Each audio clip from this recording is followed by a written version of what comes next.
आज की इस वीडियो में और मेरे इस अनुभवी कथन में बात करती हूँ मेरे उस अनुभव की जो मुझको ये कहता है कि कोई भी चीज हिलती नहीं। ये कैसी बेतुकी बात है, कोई भी चीज हिल नहीं रही, जबकि हम देखते हैं कि सब कुछ ही हिलजुलता है। आज इस अनुभव का दूसरा एपिसोड है, जब मैंने कहा ये भी कहा कि ये जो हमारा शरीर है ये वक्त की गाड़ी है, वक्त का वाहन है, वक्त के भीतर जाता है और वक्त के बाहर भी हमको यात्रा करवाता है। आज की इस वीडियो में अपने इस अनुभव को और भी गहरे से आपके साथ फिर से शेयर करती हूँ। मैं इस जीवन को क्या कहूँ, कैसे कहूँ, क्या कहूँ, ये जीवन क्या है, कैसे चलता है। ये जीवन को मैं कहूँ कि ये सुख है, ये दुख है, ये शांति है, ये अशांति है, ये रूप है, ये रंग है, ये सब्र है, या ये बेसब्री है। किस गुण से, गुण रूप से इस जीवन को बयान करूं। जैसे हमारी स्टेजेस होती हैं, हम बच्चे हैं तो हमारा जीवन को देखने का तरीका और है, बड़े हो गए तो और है, जवानी में और है, बुढ़ापे में और है। रिश्तों को देखने का, हर चीज को देखने का हमारा जज्बा, हम अपने आप को कैसे प्रकट करते हैं, अपने भीतर से इस संसार को प्रकट करते हैं, जहाँ अपने आप को प्रकट करते हैं। बहुत ही सुंदर और गहरे और बड़े सवालों के भीतर में ऐसे चक्रव्यूह में हूं कि जीवन कहता है इधर देख, वो हिस्सा कहता है इधर देख, वो हिस्सा कहता है इधर देख। वो क्या कहूं इस जीवन को। कभी वो वक्त था बचपन जैसा, लगता था कि जहां भी मैं जाती हूँ चंद्रमा मेरे साथ ही है, कैसा अजूबा लगता था जीवन। फिर कभी वो भी वक्त था जब देखती हूँ कि रेल के सफर में पेड़ों को भागते हुए देखती हूँ, कितना अजनबी खेल लगता था। ट्रेन में बैठी हूँ तो वो खड़ी लग जाती है और रुख ऐसे लगता है कि भागते जा रहे हैं। मैं सोचती हूँ वहां पर बैठी कैसे मेरी मानसिक दशा होगी। मैं सोचती हूँ कि मैं तो जहां पर बैठी हूँ खड़खड़ भी होती है, ट्रेन का शोर शराबा भी होता है, पर फिर भी ट्रेन भागती हुई महसूस नहीं होती, रुख भागते हुए महसूस होते हैं। कैसा अजनबी खेल है एक अनजाने दिमाग में, ये अजनबी खेल। आज ठीक वैसे ही मेरे लिए ये जीवन रहस्य से भरा हुआ है, जिसकी रफ्तार आज बहुत ही तेज दिखाई देती है, पर मैं अपने आप को रुका हुआ महसूस करती हूँ। पर जो मेरा अनुभव है वो कहता है कि कोई भी चीज हिलती नहीं। पर मैं आज जिंदगी के वक्त के उस फ्रेम में हूँ। फ्रेम को, इसको सदा ही याद रखना, फ्रेम में हूँ। मेरा अस्तित्व उस फ्रेम में है जो देखता है कि हर चीज भागती जा रही है और मैं रुकी हुई हूँ। पहले था कि सब कुछ भागता जा रहा है, मैं भी भागती जा रही हूँ, पर मैं पहुंचती कहीं भी नहीं हूँ। आज क्या है, मैं उस फ्रेम में हूँ कि हर चीज भागती है पर मैं रुकी हुई हूँ। मैं आज के इस वक्त के फ्रेम में से क्या देखती हूँ, उस कहानी को जो 3 मंक थे जिसको मैं समझी नहीं थी। वो क्या कहना चाहते थे। मंक कहते थे पत्ता हिलता है, नहीं हवा चलती है इसलिए पत्ता हिलता है। एक कहता है नहीं नहीं नहीं, जे पत्ता भी नहीं हिलता, जे हवा भी नहीं चलती, जे हमारा मन चलता है। आज का जो मेरा अनुभव है, जो मुझको जीवन का वो हिस्सा दिखाता है जो आज मेरे जहन में जे डालता है कि जिंदर कुछ भी नहीं हिल रहा। वो भी एक फ्रेम था जब तू देखती थी कि सब कुछ हिल रहा है पर तू रुकी हुई है। आज मेरा वो फ्रेम है जिसमें से मैं जीवन को देखती हूँ, वो कहता है कि जिंदर कुछ भी नहीं हिल रहा। क्या बात है जी कि सब कुछ हिलता है, पानी बहता है, हवा चलती है, कोई कभी कुछ बदलता है, कभी कुछ रुकता है, हर चीज गतिवान है। तो कैसे नहीं हर चीज हिलेगी। अब जहां पे मेरे में एक सवाल पैदा होता है, अगर सब कुछ गतिवान है, जे ब्रह्मांड, जे स्पेस और हर चीज गतिवान है, हर चीज में जिंदापन है, तो हर चीज गतिवान होगी। क्या फिर जो हमारा मौन है ये भी जिंदेपन में है? अगर ये जिंदापन है, मौन अगर जिंदापन है, तो इसकी भी गति होगी।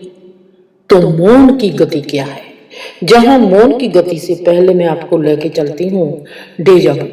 डेजावू हम जानते हैं कि ये फ्रेंच अल्फाज है, जिसका मीनिंग है कि हमने ऑलरेडी इस चीज को देखा है, जिसको अब हम प्रेजेंट में देख रहे हैं, पहले भी देखा हुआ है। ऐसे ही नहीं, क्या जैसे तो नहीं है कि हमारी चेतना ने इसको पहले से कहीं किसी और आयाम में जिया हो, जहां आने वाले वक्त में हमारी चेतना वहां पर आने वाले वक्त में फ्यूचर में चली गई हो, उसने वहां पर देखा हो। जहां जब हमारे को डेजावू आता है,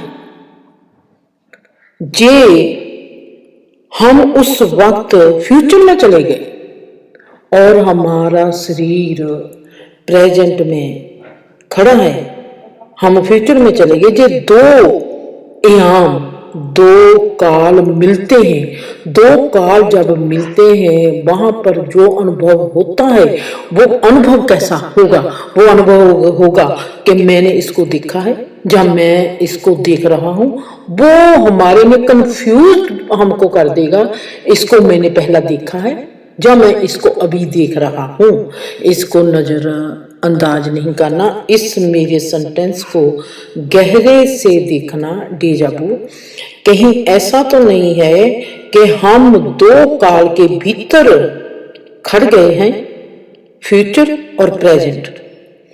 ऐसे बिंदु पर खड़ गए, हम ऐसे बिंदु पर रुक गए जहां पर हम देखते हैं कि हमारे को फ्यूचर भी देखता है, हमारे को प्रेजेंट भी देखता है। दो काल में जब कोई भी हमको घटना दिखती है, हम ये तय नहीं कर पाते जे हमने पहले देखी है या जे हम अब देख रहे हैं। और दुनिया कहती है कि जैसे आज तक साइंस ने कहा है कि ये है ऑलरेडी, जिसको हमने देख चुके हैं ऑलरेडी। सी फ्रेंच अल्फाज में कहते हैं डेजावू, जिसको हमने पहले देखा हुआ है, अब हम फिर देख रहे हैं। मतलब कि हम देख चुकी चीज को दोबारा से देखते हैं। और मैं जहां पर कहती हूं, क्या हम कहीं ऐसी जगह पर तो ऐसे एक वक्त के फ्रेम में तो नहीं खड़ गए जहां पर दो काल, प्रेजेंट और फ्यूचर, जो दोनों काल एक दूसरे के साथ मिलते हैं।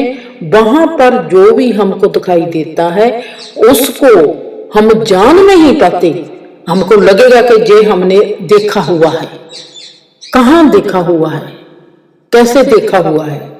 जब दो काल में हम कोई चीज देखते हैं, हम तय नहीं कर पाते कि जे हम अभी देख रहे हैं या हमारी ये चीज पहले देखी हुई है, और हम उसको कहते हैं डेजावू। ऐसे तो नहीं है, ये एक नई चीज है।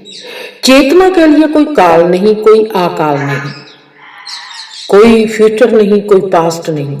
ये ब्रह्मांड एक योग्यता है, हर जीव के लिए उसकी काबिलियत है, और उस काबिलियत के अनुसार ही हर जीव उडारी लगाता है। ये जो ब्रह्मांड है, ये एक ग्लिच है, मतलब कि एक गड़बड़ है। इस गड़बड़ को लयबद्ध करना है। हम कैसे करेंगे इस गड़बड़ को लयबद्ध? इस गड़बड़ को लयबद्ध हम कर सकते हैं मौन की जमीन पर। कैसे?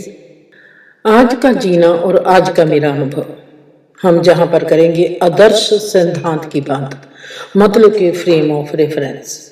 जैसे मैंने कहा कि हम एक फ्रेम के भीतर में से जब जीवन को देखते हैं, जैसे आज का मेरा जो फ्रेम है वो है कि ये जो संसार है, जो भी ब्रह्मांड है, ये हिलता नहीं है।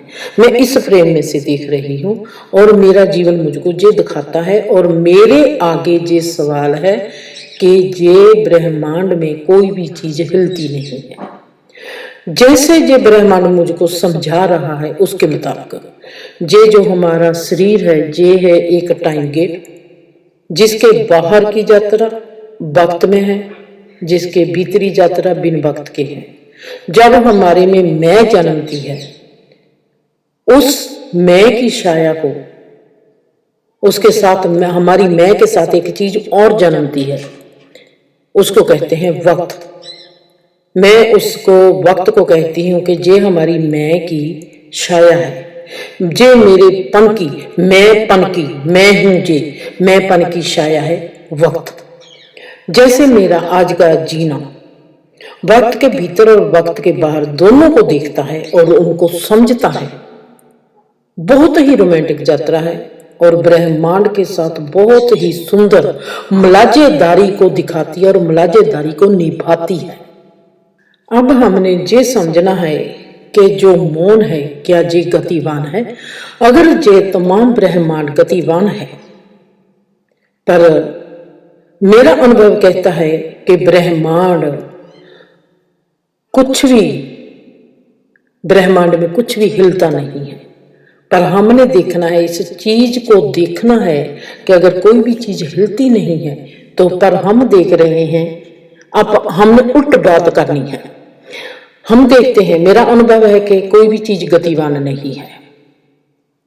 मुझको ये फ्रेम दिया गया है ब्रह्मांड की ओर से, पर मैंने इसको समझना है। मैंने कैसे समझना है? इसके विरोधाभासी बात करके। और मैंने देखना है कि हर चीज गतिवान है, हर चीज हिलती है। हम देखते हैं, पानी का फ्लो देखते हैं, हर चीज को देखते हैं, दिन रात को देखते हैं, मौसम को देखते हैं, हमारी सांसें चलती हैं, खून के बहाव है, हर चीज चलती है, उड़ती है, हर चीज की गति है। और फिर जहां पर अगर हर चीज की गति है, गति किसकी होगी? जो जिंदापन होगा, जिंदापन। तो क्या जो हमारा मौन है, क्या ये भी गतिवान है? पहले हम साइंस के एक छोटे से झरोखे में से देखते हैं। 1 मिनट के लिए हम इस पर विचार करते हैं, क्या मौन गतिवान है? हमने ये बात करनी है और इस चीज को विचारना है और इस चीज पर ही हमने फोकस करना है। अब जहां पर विचारने के लिए एक सवाल आपको देती हूं, हमने उस सवाल को हल करना है। वो सवाल यह है कि कौन सी वो चीज है जो स्पेस टाइम में सीधी यात्रा करती है? कौन सी वो चीज है जो स्पेस टाइम में सीधी यात्रा करती है? साइंस क्या कहती है? साइंस कहती है कि एक आजाद रूप में चलने वाला या गिरने वाला कोई भी कण हो, वो हमेशा एक 3 डायमेंशन पोजीशन के साथ चलता है। बहुत ही गहरी बात है ये। आपको पता ही नहीं कि ये जो एपिसोड्स हैं, जो मेरे अपने अनुभव हैं, फिर मैं उनको देखती हूँ कि मैंने आप लोगों के साथ अपना अनुभव शेयर करना है, मैं उसको कैसे देखूंगी। और आपको हैरानी होगी कि अगर मैं कोई धर्म का ग्रंथ को पढ़ती हूँ तो वो बात करते हैं परमात्मा ऐसा है, परमात्मा ऐसा है, परमात्मा ऐसा है। वहां पर बहुत ही खास करके गुरु ग्रंथ साहब में महिमा है सबसे ज्यादा गुरु की। और मैंने बात करनी है ब्रह्म ज्ञान की, इस ब्रह्मांड की उपज की। ब्रह्मांड जैसे को बाबा नानक कहते हैं, एक ओंकार सतनाम करता पुरख निर्भव। वो जो बाबे नानक ने अपने अनुभव की बात की है, वो अनुभव बाबे नानक का कहां से और कैसे था? वो ब्रह्म ज्ञान, वो जो अनुभव था, मूल मंत्र है वो अनुभव है, गायत्री मंत्र है वो अनुभव है। किस चीज का अनुभव है? ब्रह्म ज्ञान का। मैंने उस चीज को देखना है कि ये ब्रह्मांड क्या है, ब्रह्मांड क्या कहता है। हम तो कहते हैं कि हम मौन हो गए। मौन का मतलब है कि हम साइलेंस हो गए, चुप हो गए, हम स्टिल हो गए, हम ठहर गए, हम सहज हो गए, हम सरल हो गए।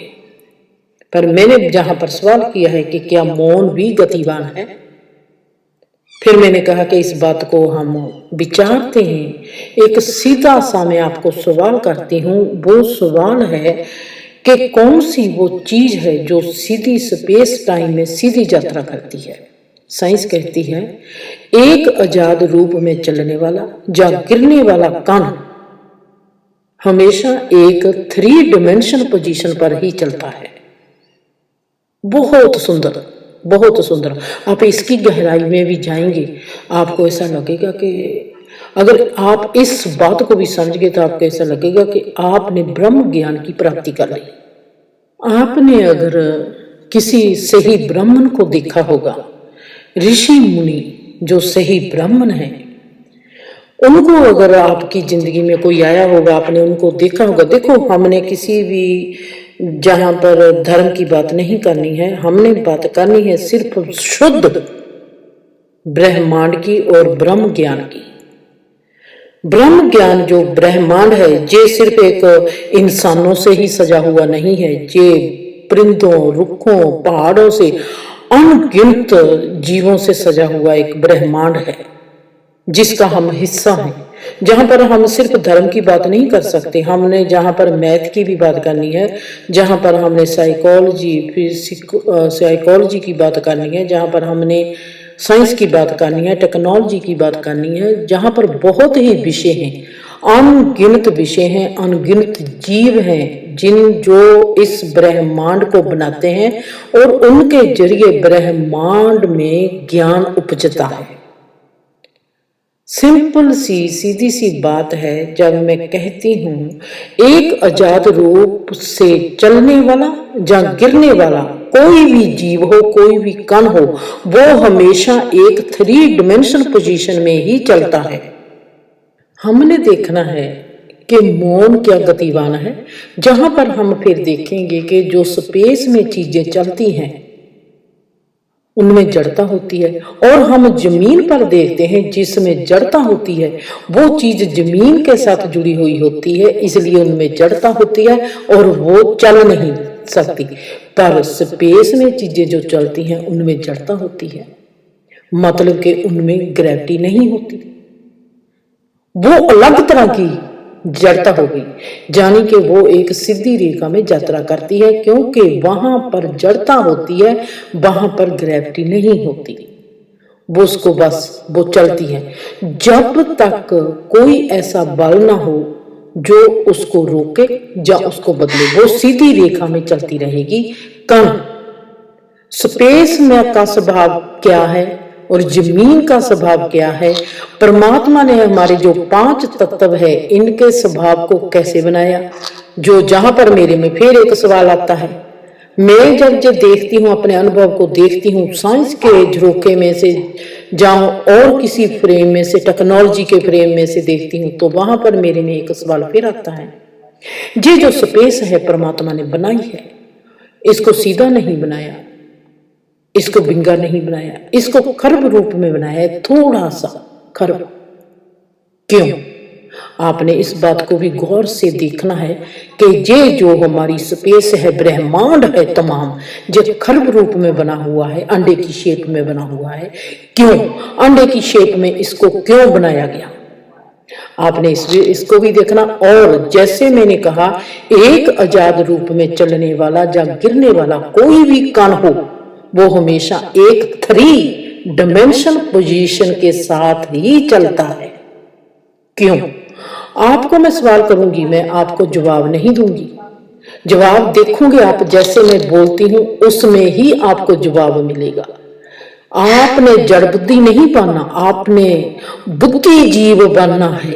आप में बुद्ध तब का जन्म हो, आप में इनलाइटमेंट हो सवालों के जरिए। आपने पाठ पूजा करके अपने आप को रूटीन देके एक जड़ नहीं बनाना, आपने उस जड़ता में उगते हुए फूल को देखना है, फल को देखना है, उस फूल की महक को देखना है, उस फल के रस को पीना है, और वो है हमारे जीवन का तत्व सत्व। अब हमने जहां पर देखना है, अब हमने वक्त को समझना है। वक्त को हम कैसे समझेंगे, जहां पर फिर मैं आपको सवाल करती हूं, जमीन के 7 साल, जमीन पर जब 7 साल बीत जाते हैं तो स्पेस में 1 घंटा बीतता है। जमीन के 7 साल और स्पेस का 1 घंटा एक बराबर क्यों होता है? पर कभी भूलना नहीं कि हम ये समझना चाह रहे हैं कि मौन भी गतिवान होता है या नहीं होता। अब हम बात करते हैं वक्त की। जमीन के 7 साल और स्पेस का 1 घंटा। मेरा अनुभव कैसा है? एक अनुभव नहीं, हजारों अनुभव हैं। एक पल में मैं युग की यात्रा की बात करती हूँ। आपने मेरे सुने होंगे, आपने मेरी पोस्टें देखी होंगी फेसबुक पर, और आपने मेरे जे सुने होंगे एपिसोड जहां पर मैं कहती हूँ मैं पल में रुकी और युगों की यात्रा कर गई। मेरा अनुभव एक पल में युगों की यात्रा, और युग सिर्फ एक पल बनकर बीत जाता है। कैसे? यह है वक्त। जमीन के 7 साल और स्पेस का 1 घंटा। पल में युग और युगों में सिर्फ एक पल। अब हम इसको ऐसे देखते हैं कि सूरज के अगली बारी सूरज चढ़ने का जो वक्त होता है, सूरज अब चढ़ा, 24 घंटे के बाद फिर चढ़ेगा। मतलब कि 24 घंटे का फर्क है। मतलब हम ये कह सकते हैं कि 24 घंटे में एक दिन हमारा बीतता है हमारे हिसाब से। और स्पेस में अगर हम सूरज के हिसाब को देखेंगे, स्पेस में सूरज के हिसाब से ही जब हम देखेंगे तो 16 दिन के बराबर वहां पे एक दिन होता है। हमारे जहां पर धरती पर 16 दिन बीत जाएंगे और स्पेस में एक दिन, अगर हम सूरज को मुख रख के चलेंगे। वक्त की समझ भी हमको इनलाइटमेंट दे देगी। क्या आप इस बात को स्वीकार कर सकोगे? क्या आपने आज तक जो सुना है कि एक धार्मिक इंसान ही इनलाइटमेंट होता है, इनलाइटेड होता है और वो बुद्धत्व को प्राप्त होता है, निर्वाणा की प्राप्ति करता है, जो धार्मिक जगहों पर जाता है वो?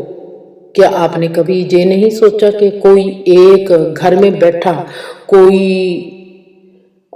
हम कहें कि जे साइंटिस्ट है वो भी, कोई डॉक्टर है वो भी, कोई जुत्ती को गांठने वाला है वो भी, घर में बैठा ही किसी न किसी ऐसे मौके में इनलाइटेड हो सकता है? उसके लिए मैं आपको सवाल करती हूँ, वक्त की समझ भी हमको इनलाइटमेंट दे सकती है। क्या आप इस बात को स्वीकार करोगे या कर सकोगे? वस्तुओं से हमारी रिश्तेदारी है। क्या आप ये बात मान सकते हो कि हमारी सिर्फ इंसान के साथ ही रिश्तेदारी नहीं, हमारे पास, अगर मेरे पास ये कप है, इस कप के साथ भी मेरी रिश्तेदारी है कि ये कप ही मेरे पास क्यों है। वस्तुओं के साथ भी हमारी रिश्तेदारी होती है। क्या आप ये बात मान सकते हो? अगर किसी चीज पर, अब मैं फिर वहां पर चलती हूँ, हमने देखना है क्या सच में ही मौन भी गतिवान होता है? अगर किसी चीज पर कोई बाहरी बल काम ना करे, वो स्थिर रहता है। जैसे मैंने जहां पर कप रख दिया तो कप यहीं पर पड़ा रहेगा अगर मैं इसको नहीं उठाऊंगी। मतलब कि कोई भी चीज जहां पर उस पर बाहर का कोई बल आके उसको एक्टिव ना करे तो वो वहां से हिलेगा नहीं, वो वहीं पर स्थिर रहेगा। और ऐसे ही ये तो जमीन की बात है कि जमीन पर कोई चीज पड़ी है तो वो वहां पर ही पड़ी रहेगी। अगर उसके साथ हवा टकराएगी जोर से तब हिलेगी, कोई ऑब्जेक्ट उसके साथ टकराएगा तो वो हिलेगी नहीं, तो वो चीज वहीं पर पड़ी रहेगी। ऐसे जो जमीन पर है, स्पेस में क्या है, अगर हमने एक चीज को स्पेस में छोड़ दिया वो सदा उसी स्पीड पर चलती रहेगी। मतलब कि वो एक समान गति में ही सदा रहेगी, चाहे अरबों साल बीत जाए। जब जमीन पे होगा तो स्थिर रहेगा। अगर एक बार धक्का दे दिया पर उस पर कोई बाहरी बल का प्रेशर ना हो तो उस चीज की गति सदा एक ही रहेगी अरबों साल तक। कहाँ? स्पेस में। फिर व्यक्ति की गति क्या है? क्या व्यक्ति भी गतिशील है? अगर व्यक्ति गतिशील है तो इसकी गति कहाँ से आती है? चाहना से, कामना से, क्रोध से, या इसके गुणों से? तो मौन भी अगर गतिशील है तो फिर व्यक्ति को किस डिमेंशन में ये सब कुछ लेके जाता है जिसको हम कहते हैं इनलाइटमेंट। अगर व्यक्ति शून्य डिमेंशन में चला जाता है तो वहां क्या है, वहां शून्य की गति है या नहीं है। हमने देखना है कि ये जो जीवन है, ये जो ब्रह्मांड है, ये जो हमारे को मिला हुआ है वक्त की स्पीड क्या है, इंसान की स्पीड क्या है, गुणों की स्पीड क्या है, अवगुणों की स्पीड क्या है। इस स्पीड में अगर कोई स्पीडलेस है तो वो क्या है। चलो आगे बढ़ते हैं इनलाइटमेंट की ओर, सवालों के जरिए इनलाइटमेंट। खुश रहो, आबाद रहो, हंसते रहो, बसते रहो।